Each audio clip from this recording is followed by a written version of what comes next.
do people feel about it back home where the controversy erupted? Let's go to our national correspondent, Keith Oppenheim. He's in Chicago. He's watching this story. You're in the neighborhood there near the church. What are they saying, Keith?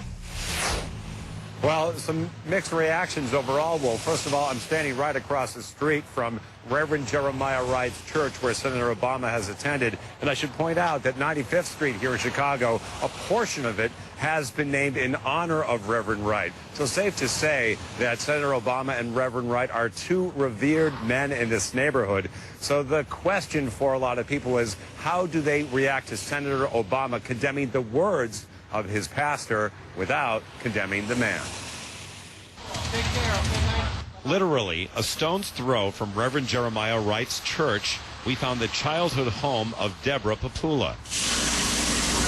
While her mom cooked bacon on the stove, Deborah, her friend Latasha Gardner, and her brother-in-law Anthony Burton talked about the preacher, the politician, and race with me. It was the typical speech around America, pretty much in the black churches.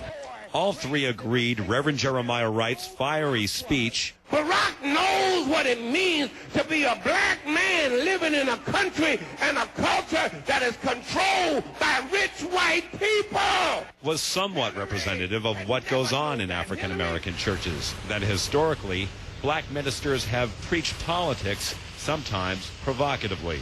Still, Anthony Burton felt Pastor Wright went overboard.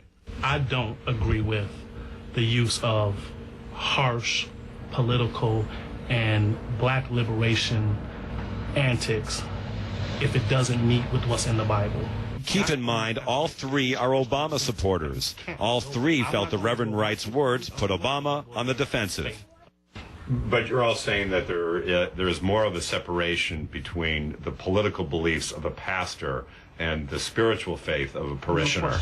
No question. We don't automatically have to believe in what they're saying politically when I go to church. But when I go to church, I want to make sure that we meet together with our beliefs and our spiritually, not automatically our belief politically.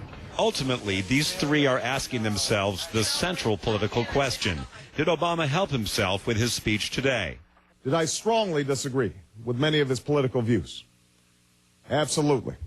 Just as I'm sure many of you have heard remarks from your pastors, priests, or rabbis with which you strongly disagree. I think he's taken a tough situation and turned it into his advantage for the simple fact that he is trying to bridge the gap. What Latasha Gardner heard was a direct message to African Americans. There's people who want to hold the government accountable and the society accountable for all the things that have happened in the past, but I think he's trying to move forward and not say, oh, those issues are not to be dealt with, or, you know, but we're going to deal with them in a different kind of way. Wolf, I should note that these three people are not regular members of Reverend Wright's church, but they said they have all attended at this church, that they know the Reverend Wright.